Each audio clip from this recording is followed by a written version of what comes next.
Welcome to Creating Awareness, conversations that awaken, empower, and heal your soul. I'm Sarah, and this space is for the deep thinkers, the soul seekers, and the cycle breakers. Each episode will explore real stories, powerful insights, and transformative tools to help you return home to yourselves. From trauma to self-love, shadow work to soul purpose, here we go beyond the surface, together. Welcome to Creating Awareness. I am so excited to have this conversation with you. I feel like a lot of people are going to get a lot of value out of what we have to share today. So for those who may not know who you are, tell us a little bit about yourself. Yeah, hi.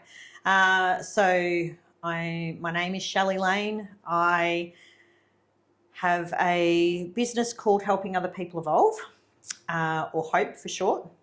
And I run that business out of a beautiful place called Hope Haven. Oh, I love that space. Oh, my God. It's just so wonderful, isn't it? Something about that area, you know? I know. Like yeah. energy carries, like different locations have energy, and that, I don't know. It's so tranquil, isn't it? Yeah. It's tranquil, and it's embracing, and it's nurturing, and it's inviting, and it's just lovely. It's a beautiful way to connect back to Gaia and Mother Earth and back to nature. And so a lot of the programs that you run just make sense for it to be out there. Yeah, it's really gorgeous. Yeah. And so Hope Haven's located just on the outskirts of Ballarat. It's about just 5 minutes out of town, if that. Yeah, 5 minutes from Mount Clear, part of Ballarat. Yeah. Ballarat East side. I am a creative arts practitioner. So what that means ultimately is that I use a whole heap of different modalities from the arts world, in inverted commas, that help people explore their inner child, connect to their inner child, develop new skills, explore narratives that they've developed through their lifetime that are limiting narratives, and help learn, set, write, and action new narratives so that they're able to get the most out of their time and journey on Earth. Yeah. It's been an interesting road I've taken to arrive where I have arrived. I've had many interesting experiences along the way, many big challenges along the way. Yeah, as life does. As life does. So that's wonderful, because it means that I'm able to not just work with people from a sort of textbook aspect, I suppose, but I'm able to offer some experiential awareness of my own.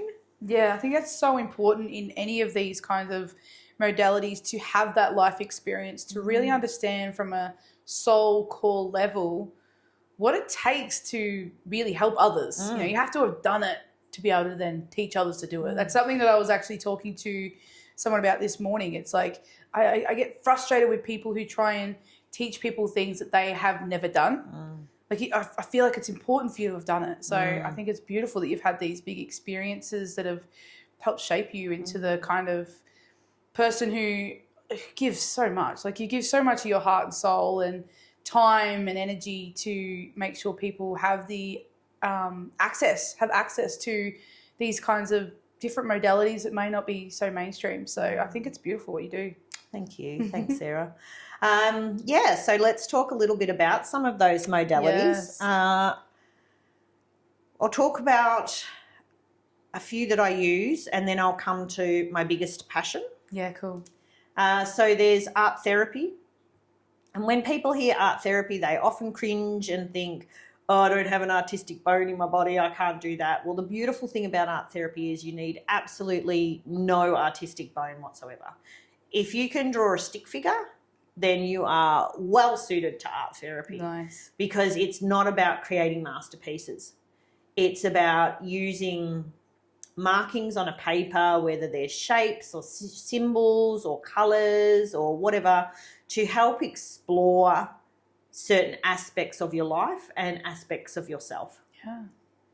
To help shape and provide space to think about things from a different perspective and to unpack topics to give you different options, different choices that may not be able to seem obvious just through talking or thinking things through on your own. Yeah, yep. So art therapy is wonderful. It's also a space that really allows you to give yourself permission to connect in with your inner child and go back to that messy, fun, mark making. Yeah. That, without the expectations. Yes, with no expectations, no outcome, no thinking about what's right and what's wrong, thinking about composition, nothing like that. It's a space to literally give yourself permission to throw all that to the curbside and just be free, to have freedom. I don't think you do that in any other kind of modality, because a lot of like the healing aspects and things that we do when we think about healing, it's so in depth, it's so, it can be quite intense, some of the things we do. So to be able to have a little bit of that playful aspect, to be able to tap into that in the child, have some fun, not have expectations, go back to basics is so needed. It's so important for people because everyone takes life so damn seriously. Sometimes just do some markings on a page, get messy with paint, just have some fun and not let go of all the inner critics and that control that we kind of put on ourselves. Yeah, and then having someone, which would be myself in the scenario, to then help offer some prompting thoughts or questions that provide different perspective through that creative play and exploration. Wow. And so art therapy, it doesn't even have to be something like mark making on a page. That's just an example. Yeah. It can be through sand play. It can be through clay play. It can be through nature, absolutely. Nature exploration or, creating a canvas or dream board or whatever using nature elements and it's endless. So yeah, that's cool. You got a lot of creative freedom in that space. Yeah, and it can be led by the person who's attending. So it's not always up to me to tell the person how a session's going to look. A lot of my work is giving people options and saying it could be this, it could be that, it could be that, you tell me, and getting them to explore different avenues, seeing what they like, and then jumping on board with that and using whatever it is they're called to help them work through things, because we're all different. Yeah. And we all resonate with different aspects of this beautiful earth that we walk on. So that's art therapy.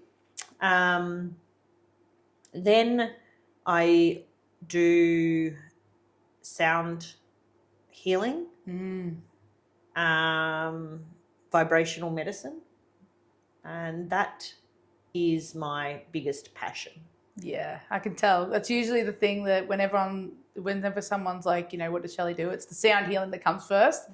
Like the art, 100%, because you're very arty and it's you're qualified in that space, right? But the sound healing. Let's talk about that. Yeah, so vibrational medicine, it's been an evolution as well for me.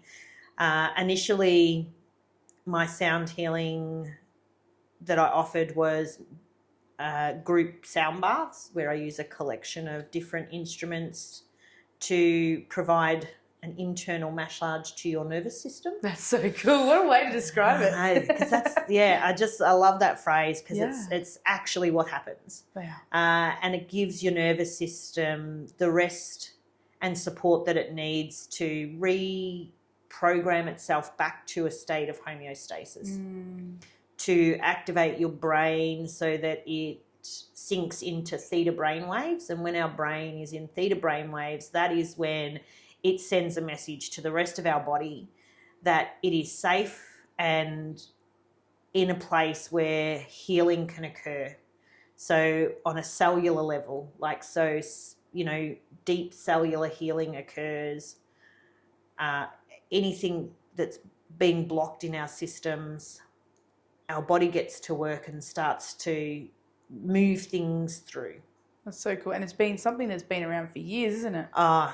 Ancient. So, you know, there's lots of information around how the ancient Egyptians used vibrational theory to do all kinds of things. And some even speculate that the pyramids were constructed through the use of vibration. Wow. To move. That's incredible. To move stone. So I don't know of evidence to say that that is the case. Yeah. But theoretically, people have put that forward and it's not been shot down. So it is a possibility. That's so cool to think about. Yeah, and it's amazing. And there's lots and lots of information out there where people demonstrate how vibration moves things like water, sand, and how it's closely related to sacred geometry. Yes. And the beautiful patterns that get made when a plate that's vibrating shakes the sand into certain lines and patterns, and it's just beautiful and amazing. And the pyramids, they're built off the sacred geometry formula of 369 as well. And so that's why there's some speculation that they were built with the assistance of vibration. That makes sense. Yeah. So I'm just extremely passionate about it. Yeah. Yep. There's a lot of belief that vibrational medicine is the medicine of our future. And I strongly believe that that's the case. And they use some components of vibrational medicine now in a modern technology way through things like ultrasounds and stuff like that. So ultrasound is vibrational medicine. Didn't know that. Yeah. Huh. Yeah. So that's why it's called an ultrasound. So it's the sound. Yeah. And it's... I never even realised. Yeah. That's how they sneak it right in front of your face. Yeah. So it is being used at some level, but it has a much greater capacity. There's been research done where 528 hertz frequency is used, and cancer cells are exposed to that for a 20-minute period. Okay. And in those petri dishes, you can clearly see that those cancer cells are dying, breaking down after being exposed to 528 hertz for 20 minutes. Incredible. And not only that, but there's new DNA cells, healthy cells growing alongside, like around that cancer cell, as though they're going to engulf it. Oh my goodness, that's incredible. So it's vibrational frequency, it's powerful. I remember just one time I did I think it was just a sound bowl meditation, and I had someone come in and they were all clogged up. They couldn't, and I was saying, breathe through your mouth, your nose, and out through your mouth, kind of thing. And they were like, "Oh, I can't do that." And the next second they could, and they were able to literally breathe. And they're like, "Oh, I could actually breathe through my nose. I haven't been able to breathe through my nose in weeks. What did you do?" And I'm like, it's the power of vibration. Didn't do anything. Yeah, I've had some amazing experiences. So initially, as I said, I was sort of offering sound baths while I was doing some training. And the training I was doing was in a process called sonar sound and energy healing. Started out doing the sound baths, which are, for those that don't know what a sound bath is, it's a group experience where you'll have several people come and you kind of lie on the floor and rug up with a blanket and get all cozy. And through the use of a variety of instruments such as crystal bowls, gongs, different chimes. I love those chimes. Tibetan bowls, drums, rattles made out of seed pods, and a variety of instruments. I'm create vibrational medicine, and people lay there and get it because it sends your brain into the theta brain waves, it's extremely relaxing. If nothing else, often people just fall asleep. Yeah, that's happened which a few is times wonderful. to me. Perfect, because it's what your body needs. Yeah. And, it's that sleep state where our brain's in theta that the deep healing takes place. So I honestly believe that you will receive whatever it is you need at that specific time. And so that's what a sound bath is. And then the Solna sound and energy practice is a more prescribed sequence of sound. It also encompasses breath work, energy healing, which is similar to Reiki. Oh, yes. And vocal chakra toning, which is like a chanting process. That's so cool. So it's a really beautiful process. And so I offer those two things, but I've also now started to learn about tuning forks. Yes. Now, tuning forks have been used by many medicine people for a long, long time. And back in the day, so was other forms of vibrational medicine, like we spoke about in ancient Egypt and China dynasty and all of that kind of stuff. And then it kind of got squashed out for whatever reason.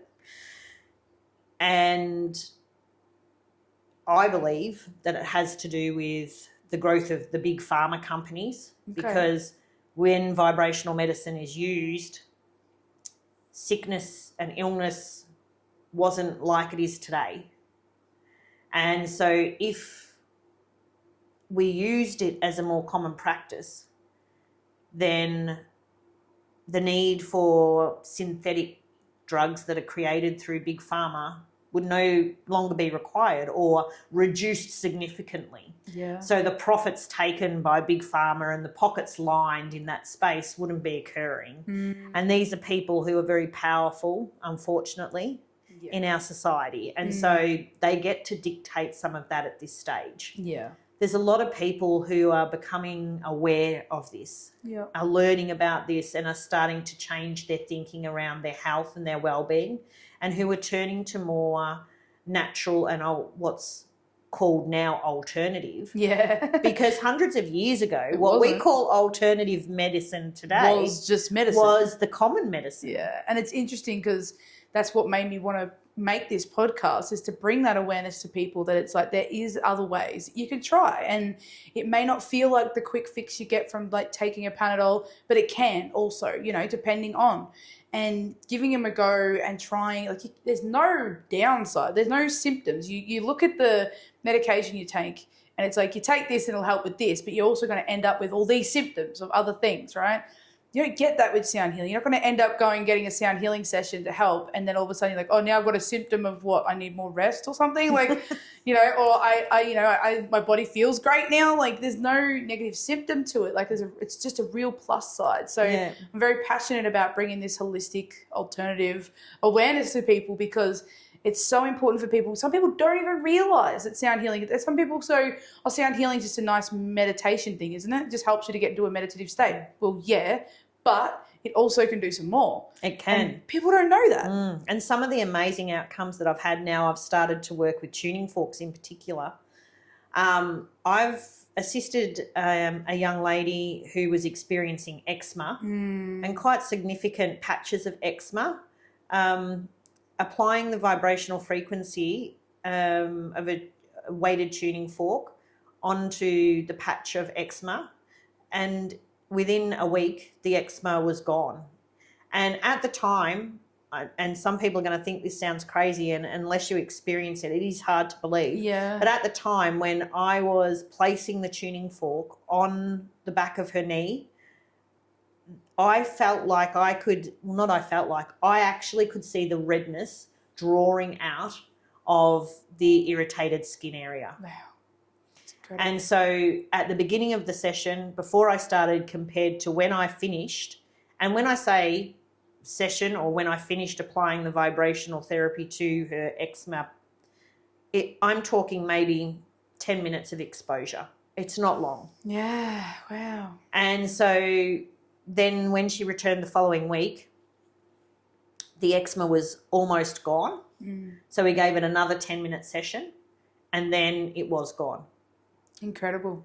She applied no creams or anything to it because the first time she got some eczema, she did use an ointment to support her as well as having the tuning fork therapy, and we weren't sure which one was effective or whether it was a combination. So when it returned, we tried Just the pure frequency, nothing else. pure frequency and nothing else. And to this day, it hasn't returned. And that Interesting. was about, I would say maybe 10, 12 weeks ago. And so about it's 3 months interesting ago. because with the ointment, maybe the ointment was bringing it back. Maybe. And this is the thing, we are all vibrational frequency beings. Yes. So it makes sense that these vibrational frequencies are helping us because Correct. it's all intention. It's all, it's like tuning into a radio, isn't it? Isn't that what they say? It's tuning into the radio. So this frequency is going to help with this. It's like tuning Correct. into the health radio. It's tuning into the Correct. relaxed radio. It's tuning into the abundance radio. Yeah, so different frequencies certainly can assist with different aspects of life or different ailments. So some can assist with inflammation, some can assist with pain management, some can assist with even stimulating your digestive and metabolic system. So Wow. what I've noticed over the last 4 or 5 years of using sound healing, my observations have shown me that the first system that gets activated is your digestive system. And so there has not been one client that I've worked on that hasn't got up off the floor or off the table that hasn't had a tummy that's gurgled and bubbled, where they haven't passed wind or burped or Needed the toilet.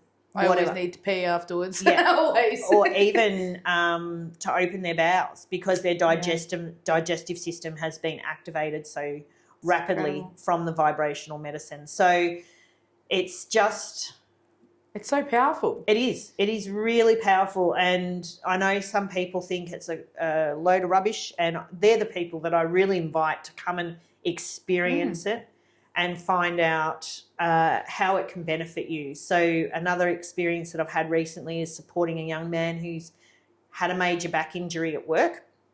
So his job was as a parcel delivery person, and he received a bulging disc, damaged his back, and as a result got a bulging disc in his lower part of his back. His pain was very significant. So I was doing sound healing sessions with him. I was told by him that the tuning fork session, the weighted tuning fork sessions that I was doing, which for those that aren't sure, there's 2 different types of tuning forks. I'll just digress for a moment. 2 different types of tuning forks. So there's weighted tuning forks and tuning forks. The weighted tuning forks are essentially the same as tuning forks, but they have a weight fitted on each end of the fork, which allows you to place it directly onto the body. Wow. If you don't have the weights on the fork, then if you just have a normal tuning fork and you place it on the body, the connection to the body dampens out the vibration and it It stops the vibration. Ah. What the weights allow you to do is to place the fork, connect it into the body, and It doesn't interfere. it doesn't interfere. So it continues to vibrate until it naturally dies out. Wow. So for deeper assistance, the weighted tuning forks are more effective for things like treating the eczema that I spoke about before, or assisting with pain management like I did with this young man. Yeah, yep. And so when I spoke to him about how he felt the tuning forks were beneficial to him, he spoke to me and said that the effects of the tuning forks were more effective than the pain relief medication that he'd been prescribed by the doctor. Yeah, it's incredible. And so that was extremely heartwarming for me to hear. Yeah, to know because that. like even though you know, sometimes like we're all skeptics, even when we're like we full believe, but it's like there's this little bit like. So then when you hear that, holy crap, it works, you're it's like, actually worked. Oh, okay. I've had an experience where I've been able to provide this medicine for somebody And it's freaking and worked. it's actually worked. And so, you know, I've read books. There's a fabulous book by Elaine McCusick who does biofield tuning. And she wrote a book about her experience developing the biofield tuning process. And she uses tuning forks to do that, both weighted and unweighted. And so the unweighted tuning forks are used to clear your energy field around you. That's the biofield that Elaine speaks about. Some people may know it as your chakra field, as your aura, as your essence, as your whatever. Scientifically, it is being coined the biofield, the human biofield. Okay. And we know that it extends out about 1.5 meters in radius around the body. So is that why when they say people come into your energy, it's Yeah. that meter is that good Yeah. distance when you don't want someone in your energy? Yeah, absolutely. And so that can be, you know, when someone you brush, well, not even brush past, but you walk past someone even in the supermarket and you kind of go, ooh, don't know that I like the feeling of that person. That's why, because your energies are brushing past each other. You can actually feel the vibration of that human being as you move past them. Wow. And that's often why sometimes when we come away from being in company with people, we can be extremely tired because our vibration has been at a different frequency to theirs, and they've kind of like soaked our energy out of us. Okay. Yeah, the energy and vampires. Yeah, they can be known as energy vampires if that's the term you want to give them. Then it can be the opposite way too. You can sit in company with someone and you can go away and feel always happy and uplifted, and that's because you're most likely vibrating on a similar frequency, and that's so cool. You're like positive charging each other. If you think about it like batteries, you have your positive and your negative charge. That's kind of what it's like. Interesting. Yeah. That is so cool, and it makes so much sense that. Because I know when I do my work, I work a lot with people protecting their energy when they go to the supermarket and things like that, because I have found that a lot of clients that come through really struggle just to go to the supermarket. Mm-hmm. And if you think about it, everyone goes. Doesn't matter if you're a good person, bad person, nice person, mean person, like everyone's going. So the vibrational frequencies are like this in a supermarket, depending on who's walking through the door at that time.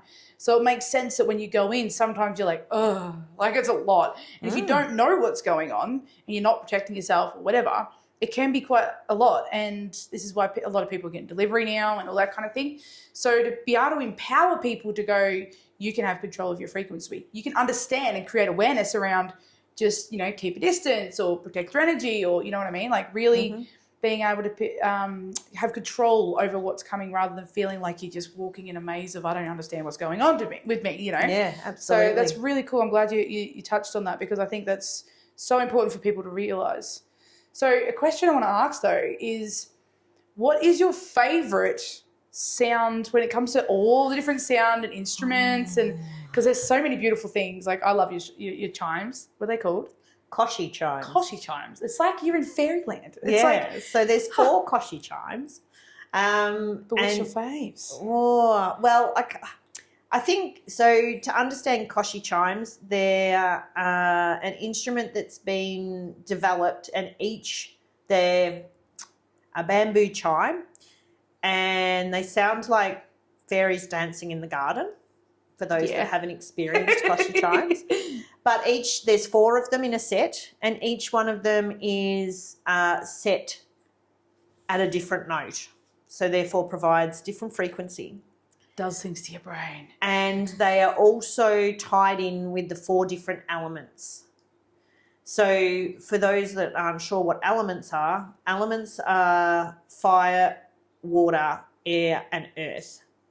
And they're relevant to us as a human being because we all are made up of fire, air, water, and earth. So earth is your body, air is your breath, water is your blood, and fire is your spirit or your essence or your aura, your energy. Yeah. It's your energy. Yeah, energy. fire. Yeah. And So probably with the Koshi chime, my favourite one is Earth, Okay. is the chime of Earth. And I think that has to do, because I've sat with this a few times. I'm like, why do I like this one the most? I've sat with it a few times, and I think it's actually because I'm Taurian, which is also an earth sign. So I have a lot of earth in my astrology chart. Yeah. So I do like earth. That's so cool. Yes, they're beautiful. Out of all of my instruments, what's my favourite? Oh, look. It's really tricky because I probably have, I don't know. I was going to say I probably have 3, and then I'm like, no, but then I have 4. And then I have a really beautiful relationship Yep. with all of them for different reasons. Okay. So I absolutely love my shamanic drum. Yes, that's fun. And I love drumming journeys. And the chanting and the... So when I play my drum, yes, it really speaks to a very deep level of my soul. Like you're wild. Yeah.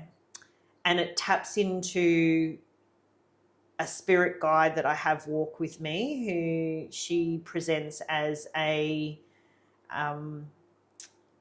Apache woman with an owl on her shoulders. People who aren't sure of what an Apache woman is that's a Native American. Yeah. And I'm pretty sure when I've sat and spoken to her that the energy she comes from is from the Cherikawa clan. I hope I've said that right. I'm just learning about this. This is a new exploration that I have. And they were mountain people. Okay. Who lived in the Cherikawa. No, that's, yeah, Cherikawa. I'm sure that's how. I always doubt myself when I'm learning new things. Anyway, I'm going to go with Cherikawa, and there is a range of mountains in America by that name, and they lived in the mountains, and they were quite transient because they moved with the seasons through the mountains. And so when I tap into her, I can access light language. Wow. And so that comes through when I'm playing my drum. I feel like it's a very powerful experience, not just for me personally, but for those who experience it when they're with me. And drumming was one of the very first sound healing experiences I ever had when I was living in Warrnambool. Like received from someone. Yeah, yes. Yeah, cool. Yes, so I went and I sat with a lady in Warrnambool and learnt about what a drumming journey was. And it was my first introduction to it. And I went and I sat in this beautiful circle. I didn't have a drum of my own, so she had several. I was able to borrow one of hers, which was lovely. That's cool. And she taught me how to drum in a journey space. So the speed of drumming that you have to do, which is quite fast. It's not about creating melody or anything. It's about creating a drone so that the vibration of the drum with each strike kind of rolls into the next vibration, and it creates this droney sound around you. It engulfs you. Yep. And anybody else who's in the room experiencing it, you just totally get lost in drum journeys are probably one of my favorites because I go on a journey, you know, like when other things I feel like I'm really calm, I'm meditative, my body's healing, like it's really beautiful. But the drumming journey, like you go. You do. Like it's at a whole nother level of something. Yeah. And so that raises the point that everybody experiences something different. Yeah. When it's not always like that with others. Yeah. No. So some people go on a journey with drumming. Some people don't like drumming because it's too intense and it's too activating, and they much rather an experience with sound bowls. Yeah. Crystal sound bowls or something more gentle. They might like the native flute and didgeridoo type experience. So there's lots of different things that people will feel called to and resonate with.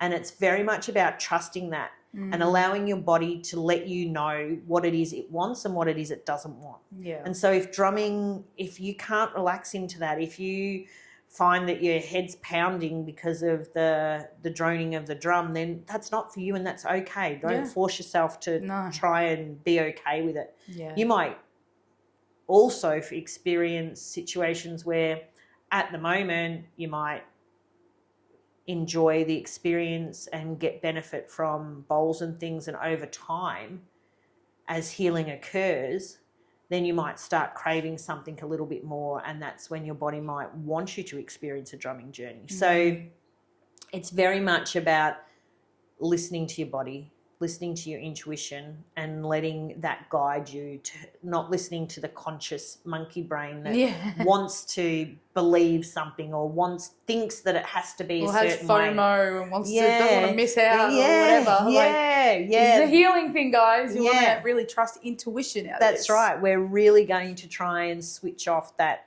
monkey brain that is filled with all of these mistruths about how things have to be. So that's why I love the shamanic drum, and also because I've actually made with my own hands both of my drums. So I think there's something about that, isn't it? It's a very, very precious process. And if anyone is interested in knowing more about that, we have some connections in our community with women who run workshops men. Yes, who run these workshops as well. So around birthing a drum. So if that's something that you would like to know more about, you can reach out to us and we can talk to you about that. It's not my skill. I don't have the blessing of knowing how to lead drum making workshops, so I'll leave that to other people. Yeah, I was going to say, we do plenty. I'm We've got enough on our plate. Absolutely, I'm busy enough. So that's shamanic drumming. The crystal bowls,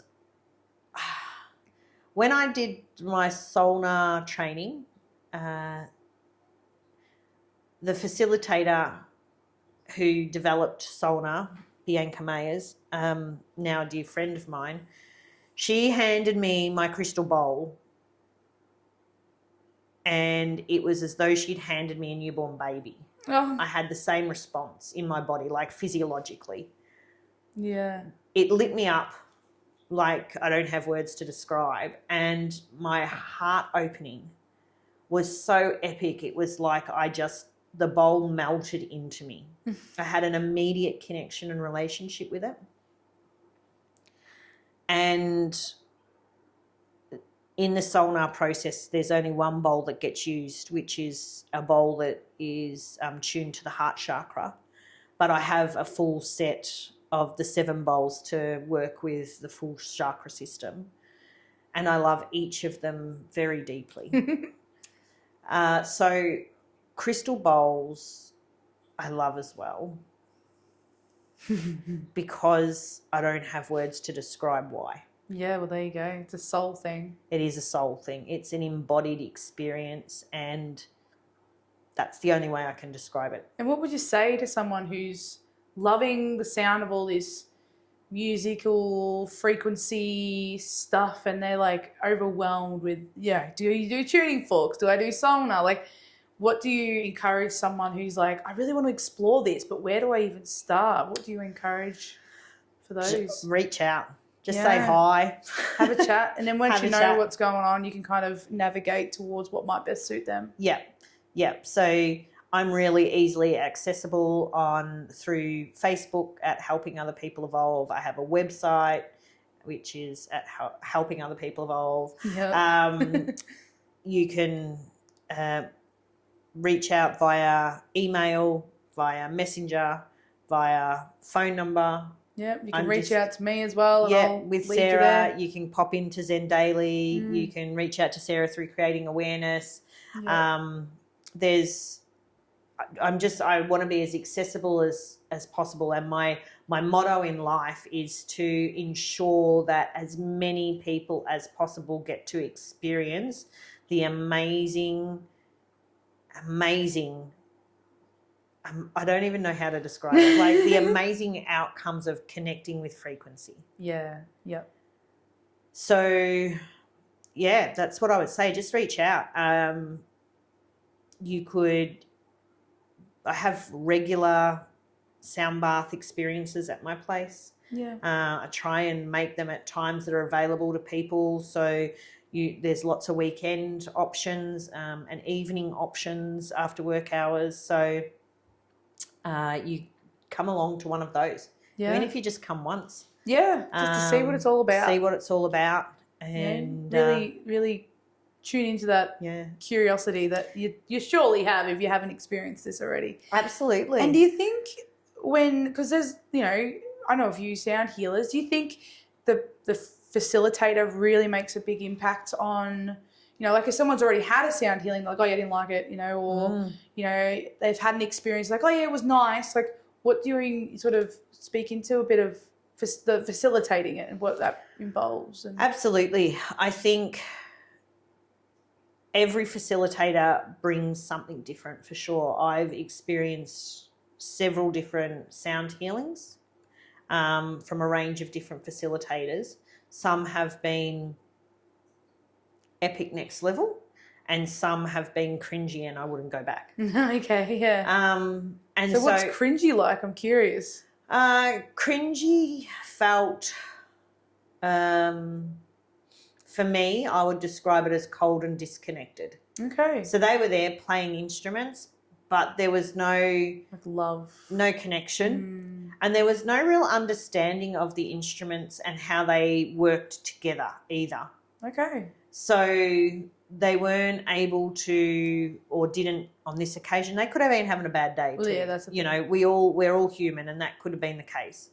And I believe that we are guided to and connect with people that we're meant to. That's part of our vibrational journey here on Earth. And so that's how I would describe it. It was clunky. It felt uncomfortable. It actually felt as though it elevated feelings of anxiety within me rather than provided calm and relaxation. Wow. So yeah, I think that the facilitator has a huge amount to do with it. I think the facilitator needs to have a basic understanding around resonance, harmony and discord. Because discord can be important, because it's like sometimes so what discord is when you have like different frequencies that aren't in harmony with each other. Yeah. So, and they feel a little bit uncomfortable. And it's important that we have experiences of that, because sometimes our nervous system needs to be woken up a little bit, and that's what that does. But it's important not to do it at such a level that it's so activating for the nervous system that it takes you from this space of calm and harmony with the previous sequence that you'd made to then this like full anxiety attack. So disruptive that it jolts you out of any kind of meditative state or whatever. You want it to maybe shake things up, but not jolt you right out. It's a balancing act. It really is a balancing act, and it's flowing with it all. It's really coming into harmony with the flow of the ups and downs. So I do think the facilitator and the environment is hugely important. You could have an amazing facilitator offering an amazing sequence of sound and the room could be so cold. Yeah, I've had that happen to me before where it's like, oh, all I could focus on was my toes are so cold. Yeah, that you're so cold. And so what happens when we're cold is that our body starts to go into survival mode. Yeah. And so so then instead of the frequency being able to kind of have you at some kind of regulated state, because most of us are walking around with, when we live in the society that we live on a day-to-day basis, most of us are walking around with elevated cortisol levels and in some kind of stress response and all of that kind of stuff. It depends at what level of stress response we're at. And people who have experienced massive traumas, who have mental health issues, struggle with depression, anxiety, they're elevated even more into their survival, their survival brain. Their fight, flight and freeze brain is already on all the time. So they're hypervigilant, hypersensitive to their environment. And so the frequency is working to bring them down into a more balanced state of homeostasis. Homeostasis is like an original state of being, like the perfect balance of being. So if that person, while they're experiencing their sound bath, is then also having to try and warm their body up because they're so cold, then it's like working against what the frequency is trying to achieve to your body. It's not that your body won't receive any frequency medicine. You can't be as much. It's still going to be activating and supporting the nervous system, but then it's like a counterbalance happening because they're so cold. Yeah, wow. Yeah, so the environment is super important. It needs to be comfortable. It needs to be warm. It needs to feel safe. It needs to be inviting. It needs to feel nurturing. So that can also play a huge part. Yeah, wow.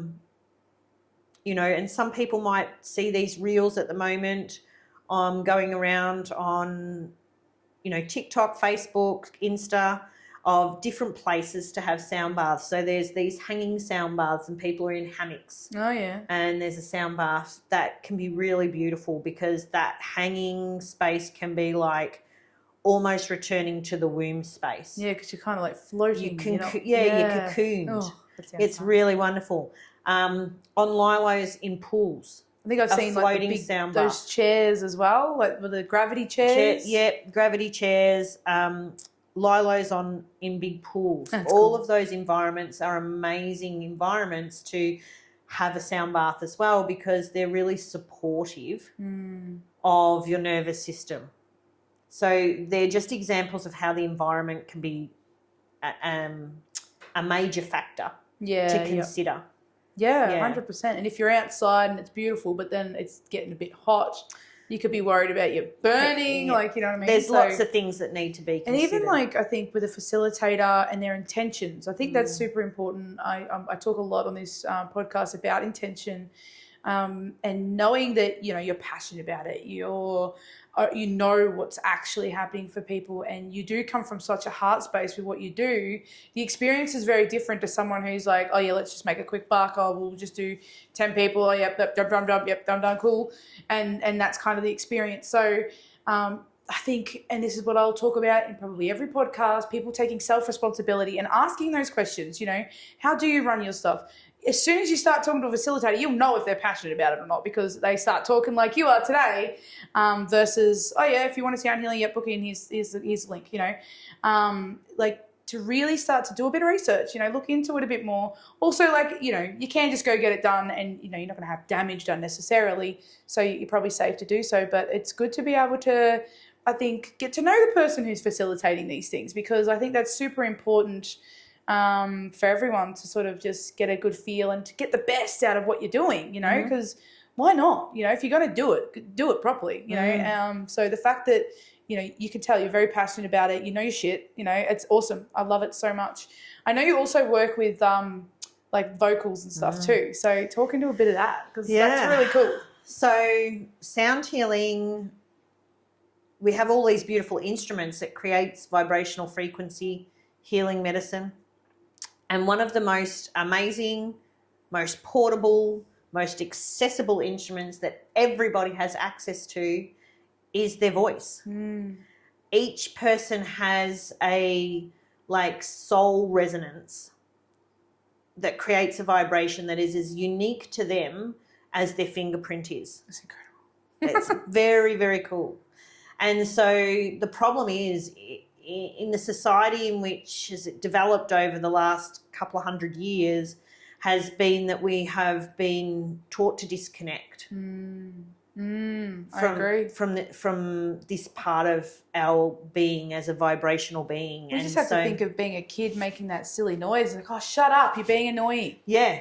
Just and that. Even the concept of kids should be seen and not heard. Yeah, yep. only speak when you've been spoken to, or those kind of messages over the last 50, I don't know, a couple of hundred years maybe, has really caused a lot of oppression and a lot of disconnection from people using their voice and using it with confidence. Yeah. And it's more apparent in women, unfortunately, than it is in men. Yep. In the patriarchal society that's been established, women have definitely become disconnected from their voice. And so I did some study last year with this amazing music therapist called Alison Davies, That's Awful, an amazing music therapist named Alison Davies, who comes from Tasmania. And the training I did with her was what was it called? The Magic and Medicine of Music. The Magic and Medicine of Music, yes. And during this training, Alison taught me about the power of our voice. She speaks into how every human being is born as a musical being. Because people, it's a bit like the art therapy that I spoke about before. I can't do that because I'm not creative, right? Yeah. Oh, well, I can't sing or I can't use my voice because I'm not musical. And Alison challenges, and I carry on this challenge because I love it, and that is that every being is born musical, and this is demonstrated scientifically by the fact that a newborn baby can recognize a heartbeat. Now, this is called a heartbeat. What is the foundational component of music? A beat. A beat. So if as babies we can recognize a beat, then we can recognize music, because our heart beats. It has a beat. It is creating music. That is so incredible. Yeah. Wow. And so this led me into this new fascination around exploring connection to voice. And the training that Alison provided was amazing and gave us an enormous amount of resources, different exercises and activities that are amazingly fun and creative, yet challenging and inspiring. Yeah, nice. To start to learn to recognise our own voices.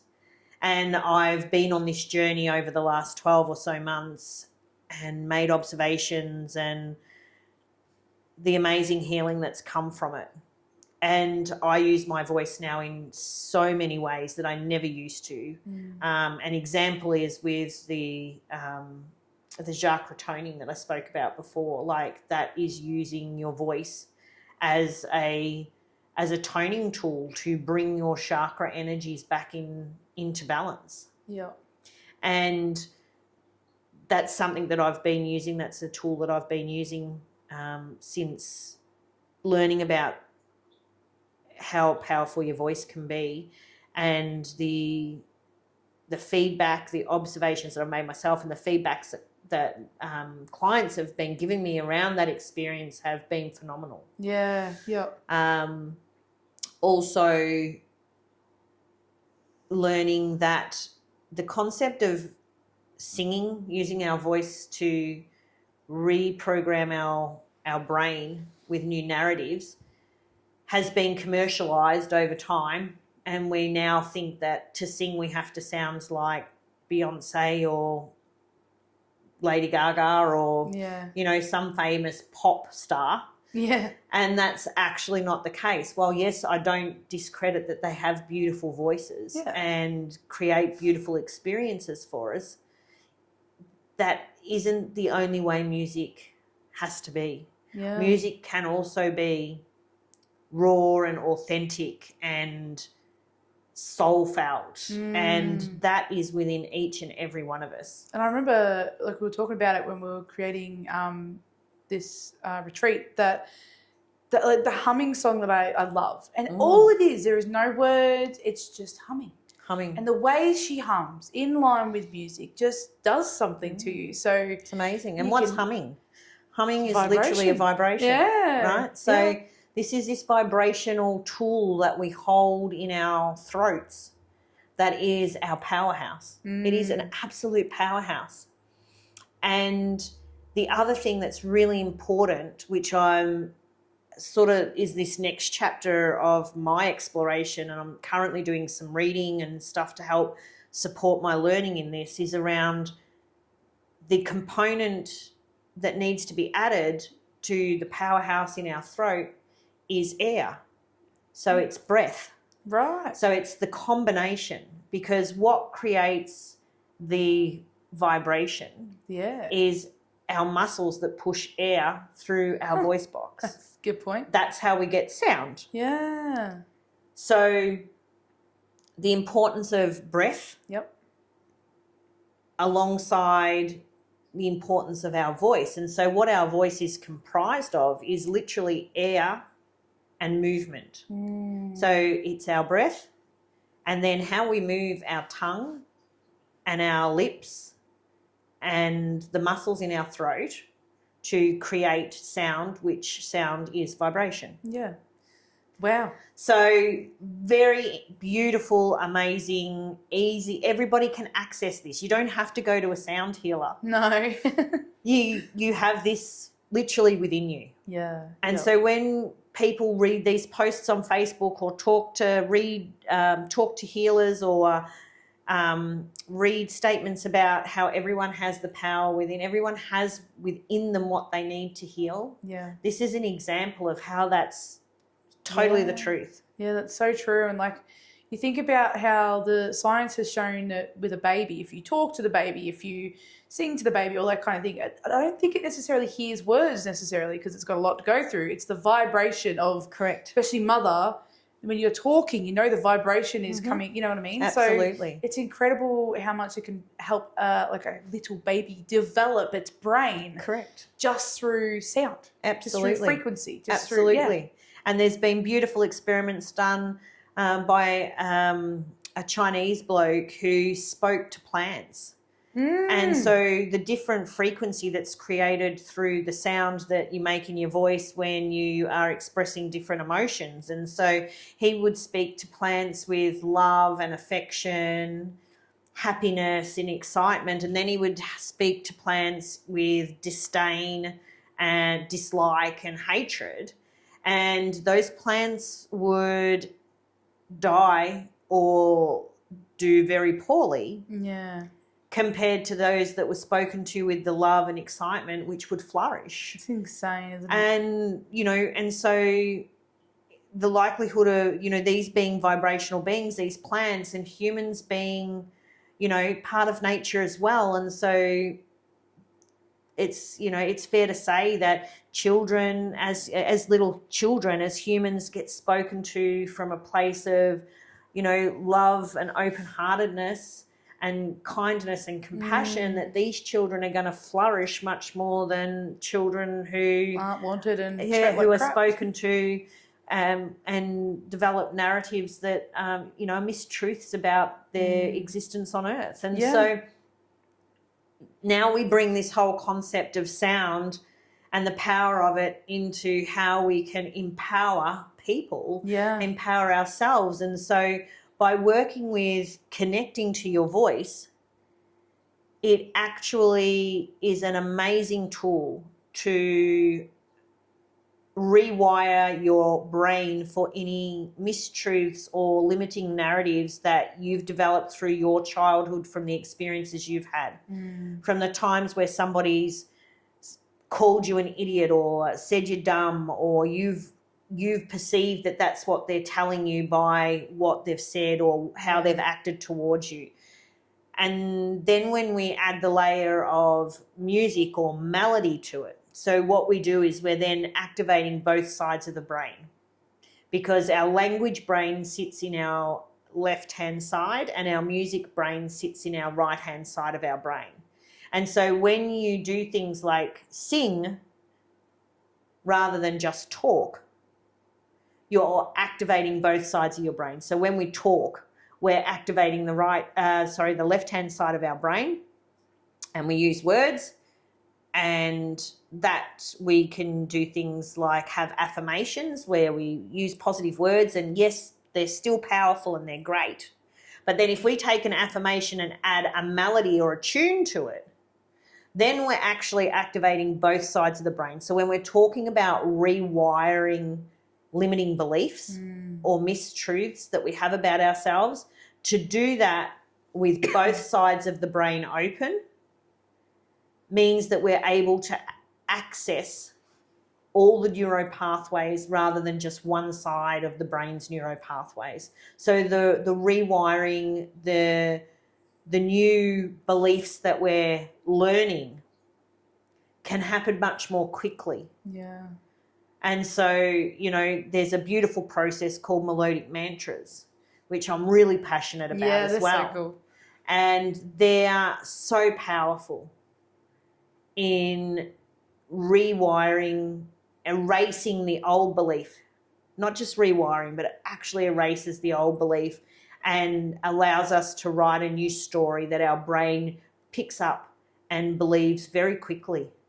I used one myself after a really big challenging situation in my life a couple of years ago, and I discovered that I had this core misbelief about myself that I wasn't loved.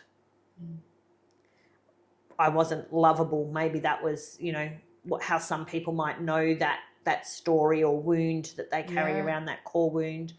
And so I developed a melodic mantra that was very simple. They're so simple.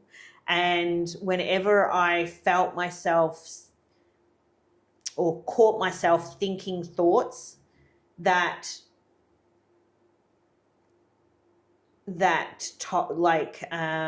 the word I'm looking for? That concreted, what's the word for, I've lost my words for a minute. That embedded, thank you. Thank you very much. So whenever I caught myself thinking thoughts that embedded this false truth about myself, that I was unlovable or wasn't loved, however you want to phrase it, I would then sing this very short little melodic mantra. It was to the tune of Three Blind Mice, because if we use tunes that are childlike tunes that our inner child remembers from when they were really little, they're deeply embedded in our brain and very easy for us to pull on. So when we're heightened and stressed, we don't have to think too hard about it. So if it's a more complicated tune, we have to go, oh, how did that go again? Yeah, what was that tune? Yeah, but, you know, something for me like Three Blind Mice is my go-to, and so I can go to that, you know, every time. And the words would, you know, I am safe, here in my body, and then the next verse was, I am loved, here in my body. And so this beautiful melodic mantra that I would just repeat over and over again in my head helped me very quickly change the belief that I wasn't lovable. That's so because I was programming my brain to know that right here in this moment. So it did two things. It helped reprogram that misbelief about not being loved, and it also brought me back into the present moment, because the words were about being here in my body. Wow. And so it taught my brain to know that I loved myself, that I was making myself safe, and the only person I needed to rely on for that was me here in my body. And I love it because it's that fun, childlike way of doing things, you know. It's easy, it's fun. Like, who doesn't love like having a bit of a jingle, you know, like without having to have the expectation of, do I sound good? Nobody cares if you sing Three Blind Mice. Nobody even heard it. You know what I mean? I would just play it over and over in my head, or I would hum it. And so nobody would know. True. It was a private thing that I did with myself, but by doing it, that's simple. And this is the thing that I love about sound as a healing modality, is that it's simple. Yeah, we like simple. It is so simple. Everything about it is simple. Yeah. We have a voice. Yep. We have a voice box. learning how to connect back in with it is actually really fun and simple. It can be challenging because it's different, because it's scary. And we might have been shut down when we were younger. And it's out of our comfort zone. But the fundamental concept behind connecting with your voice is so simple. We speak words every day. How simple is that? But it's about connecting at a deeper level and not just having words come out that are just words. Yeah. It's about exploring all the other wonderful things that can happen beyond the programmed level that we've grown up with. Wow. And, you know, a melodic mantra, it's a simple thing. But what you're doing in that space when you are, and if you sing it out loud, even better, because our audible system, when we hear our own voice, our brain actually loves our own voice. Our conscious brain might be like, oh, I hate hearing myself. But our safety brain actually loves hearing our own voice. Interesting. Which is why some people who have a very busy brain, maybe experience ADHD, stuff like that, talking out loud to themselves when they're doing activities is so beneficial for them because it helps them actually organise their thoughts and the process of the task. We'll get it out of their brain and out in the ether. Yeah. And then it comes back around into their ears and gets tunneled through their ear canal in an organised thought process. So while it's in their head as a thought, it's often jumbled with many other thoughts because they've got these really busy brains. And being able to organise thoughts into a sequence or a constructive manner is really, really difficult for some people in this busy world that we live in and all the rest of it. And so putting it out there in words sends it out, and as I said, then comes back around to their ears where it then filters it in a way that it becomes an organised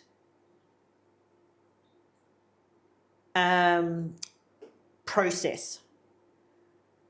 So their brain then receives the same thought that they had that was all tangled and mishmashed with other thoughts up here before it was said out loud.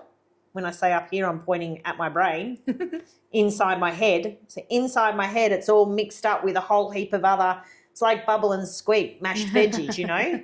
Yeah. But then when they say it out loud and put it out there for their ears to hear it, to bring it back in an organised process, it's like filtering out the potato from the carrots in the mashed veggies, yeah? So they can hear that and be like, oh, yeah, so that's potatoes. And the next thought that they say out loud, that comes through and, oh, yeah, that's the carrots. Yeah. And so then they're able to piece things together without them being all tangled up. Yeah, cool. And so hearing our own voice is really, really important.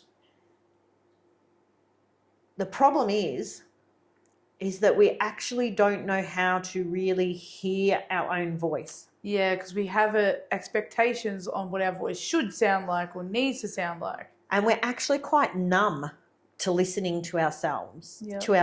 We say a lot of words. Yeah. And we go about our day and just stuff comes out. And we think when we talk, other people hear what we say and we don't need to hear that.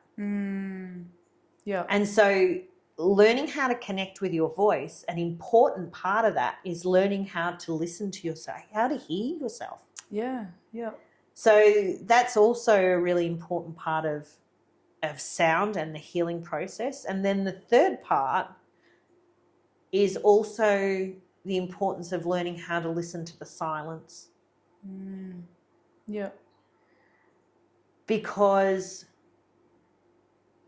without silence, we don't actually even have sound. It's like without cold, how do we know what hot is? Oh, true. Yeah, that's true. Good point. It's the yin and yang. Yeah. So if we only have sound with no silence, no gaps in between, how do we know that that's actually sound? Wow, that's such an interesting concept. So silence is so important. The gaps in between our words when we're speaking that's what form words. If we didn't have gaps, it would not Just be letters words. and sounds and just floating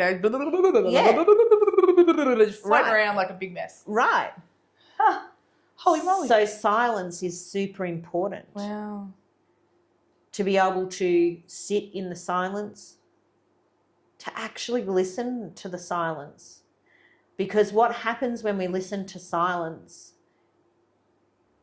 is we actually hear things. Yeah, true. That's true. And we hear things that we've forgotten to learn how to listen to. I think that's why meditation is so important too, because, you know, it's that stillness, it's that silence, it's that quietening of the busyness in all the different ways. It gives us time and space. It gives us the opportunity to connect into our intuition and hear what that's saying. It gives us time to connect to nature and see what nature's saying. We don't hear nature often enough because we're so busy listening to all the sounds of the world in which we live in, the 9 to 5, the hamster wheel, you know, the hustle and bustle. And so it's super, super important to teach and learn the art of listening to silence and having the space with sound healing as such. When we have periods of silence, it actually leaves space for integration to happen. So if we're just constantly making noise and sound with instruments and our voice, whatever else we choose, there's no space for things to land. It's like everything keeps moving. It's like a plane that can never come down to land. There's no integration time. And healing's a wonderful thing. But if we're always healing and we're not actually integrating that healing into our lives and being able to experience how it feels different and how we can practice that difference, then what's the point of healing? If we don't have that stillness, if we can't appreciate where we're at now, being in the moment, you know, Being able to practice the newness of ourselves in relationships, see how the lessons that we've learned are playing out. So if we're just doing the constant learning, the constant healing, but not actually integrating that into our lives and into our connections and our way of being, then you're missing the whole point of healing. Exactly, 100%. And this leads really beautifully into what we have decided to create, which I'm super excited to share with people about. Me too. Tell us a bit about that. Or maybe you want to tell, Sarah. No, I've done a lot of talking. Do you want to tell or do you want me to? I'll have a little chat about it. So, Whispers and Roars. It was fun trying to come up with the name because we had so many cool names. But we came up with Whispers and Roars, the alchemy of sound. I like the alchemy of sound. It's really, really like... Feels very magical. It does. And so it should. Yeah. Yes, it is. So the cool thing about it is it's playful. It's fun. It's childlike. It's curious. You know, it's doing things that are just... I don't know anyone else who does this stuff. Like you might because you explore a bit wider variety than I have. But it's... The stuff that we're looking at bringing into this is just, I don't know, it's just so playful and connective, and it's not as serious because like we were saying at the start, when you do healing journeys and you do the work, like I'm a very serious person. I do a lot of deep dives. Like I'm passionate about that stuff. So do me. Yeah. But it is really nice to have a playful, fun space to also do some work because we forget sometimes that the healing doesn't have to be so rigid and structured and, you know, like it can be challenging, yes, but fun and playful and just play with your curiosity and explorative and just tapping into something that's very different to a lot of things that I've experienced myself, you know, and there's beauty in all of it, but this is very different and I'm excited for different because, you know, we've done a lot of serious stuff, you know, the last couple of years on our own personal journeys and journeying with others.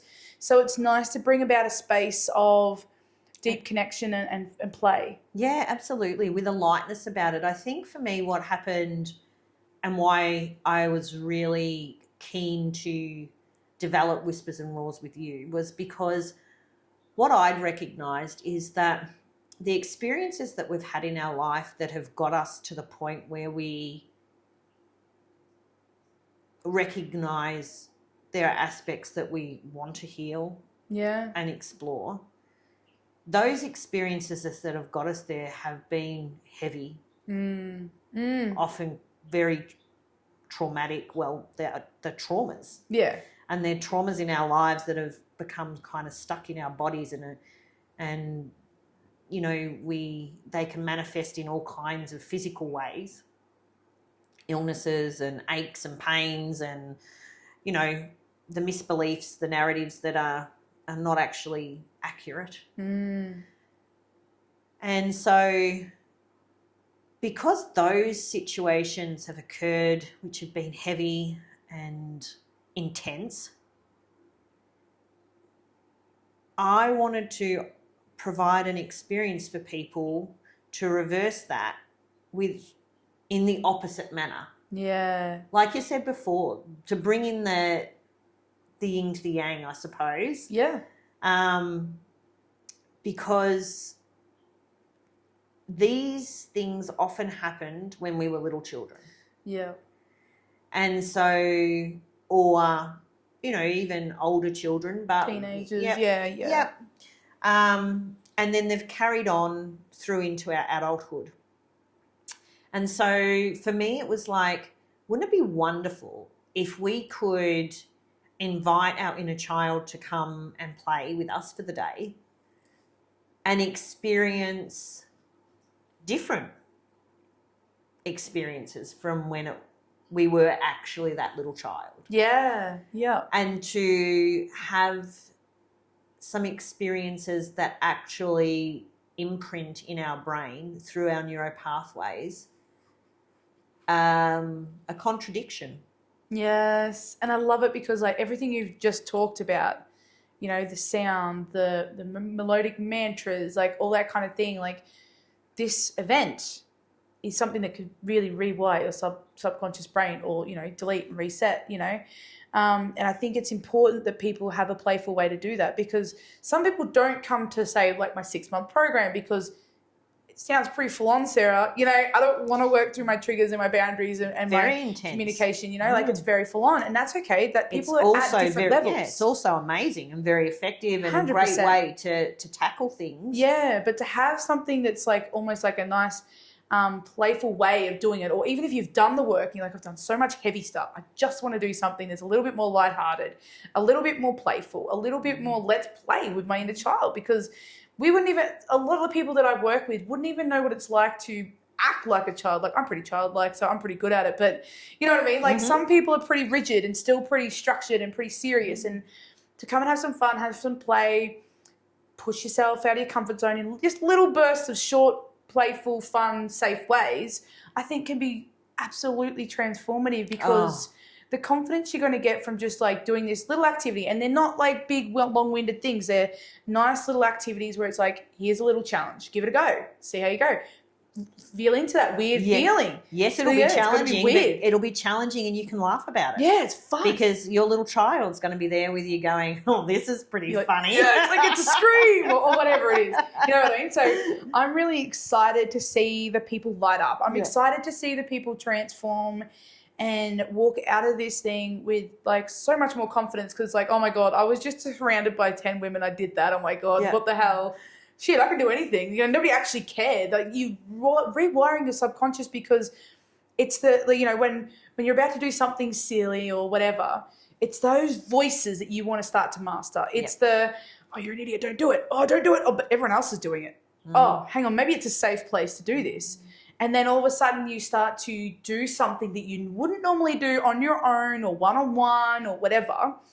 And then you rewire to go, oh, I can do something that's very weird and I came out okay. I'm not going to die.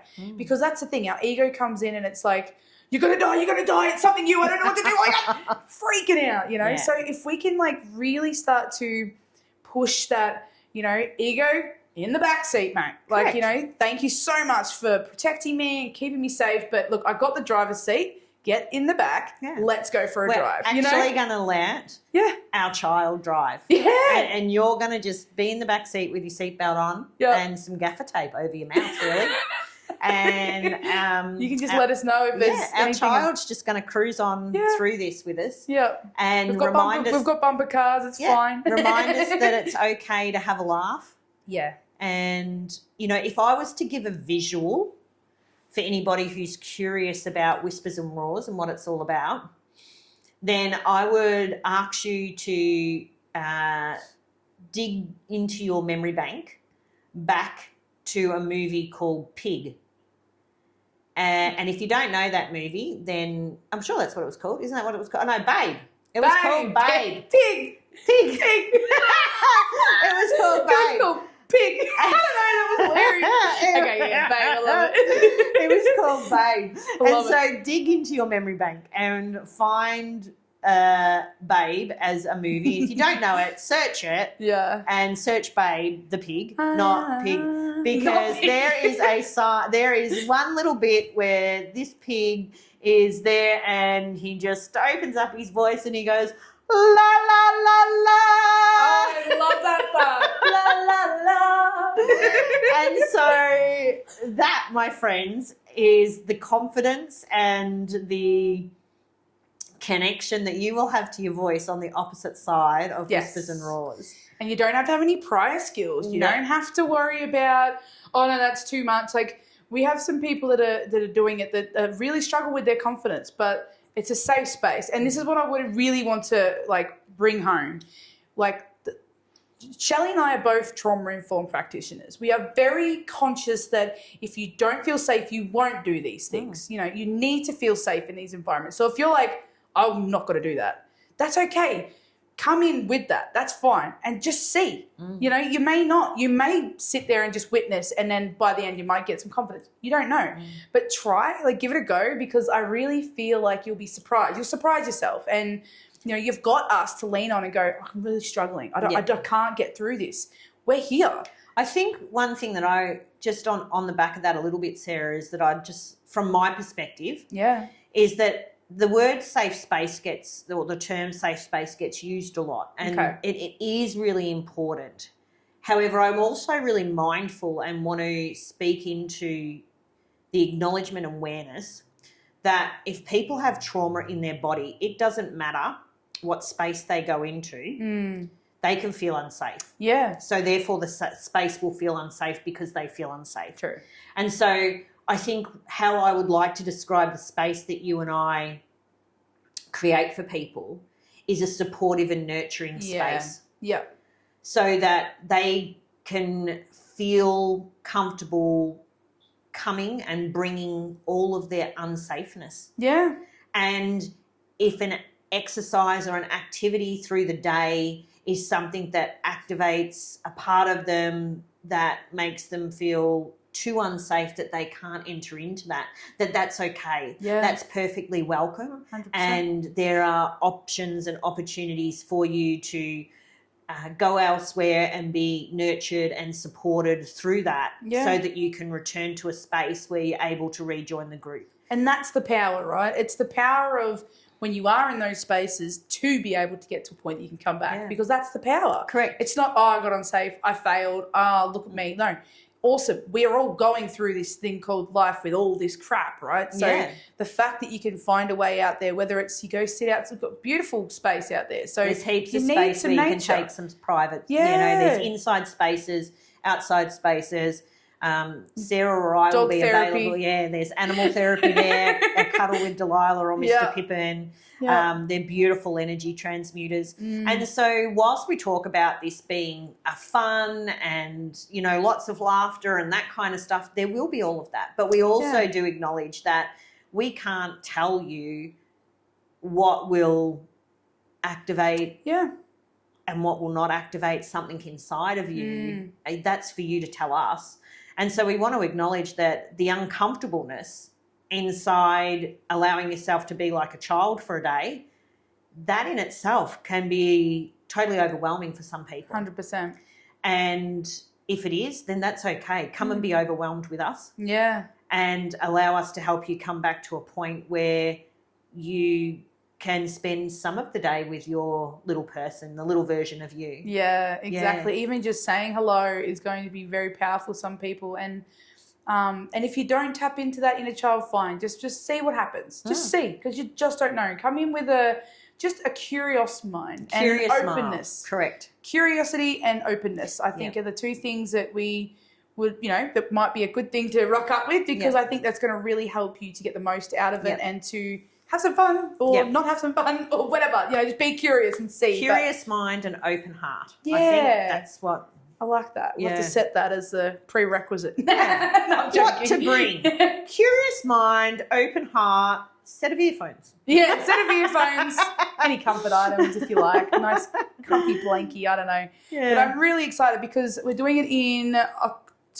October the 18th. So it's nice and warm. So it should be pretty good weather. And it's going to be lovely. To be outside in that place is going to be good, because I know around October is when we did an event a couple of years back. And it was beautiful. It was amazing. We did a bit of inside, we did a bit of outside. So the other thing I want to really let people know is, like, we're very intuitive.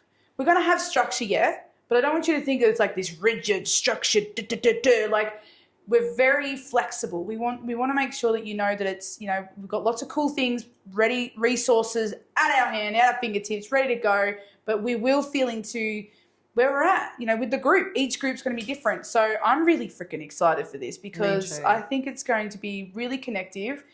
I think it's going to be a big hit going forward, so if you are interested, let us know, because it's, and we've got payment plan options as well. There's early bird tickets available until the end of July. Yes, I think that's what we decided.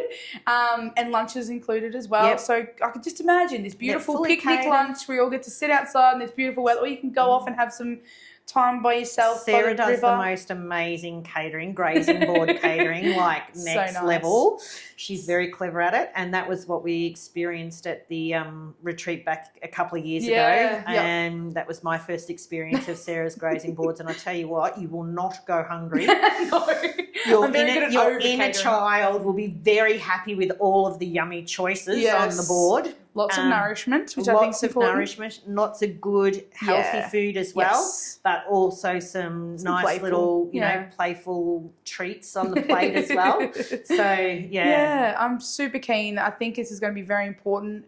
You and I really heard what our clients were sort of saying, and really being able to tap into that. And I know you brought this idea to me, and it took me a bit to kind of go, what are you talking about? But now that we've had to play. And I think that's fair, because I'd done the training with Alison Davies which birthed all of this in me. And then because you hadn't had the experience of doing that, and then I've shared that with you, before sharing it with you, you were kind of a bit like, I'm not sure I can see this. And then I've shared with you the resources that Alison's training has given me, and then how we can also morph that and turn it into our own things. So while some of the exercises are Alison's exercises from the training that I've done, we are also bringing our own essence, our own selves into this, and our own exercises, like activities. I say exercises, it's not physical, don't stress.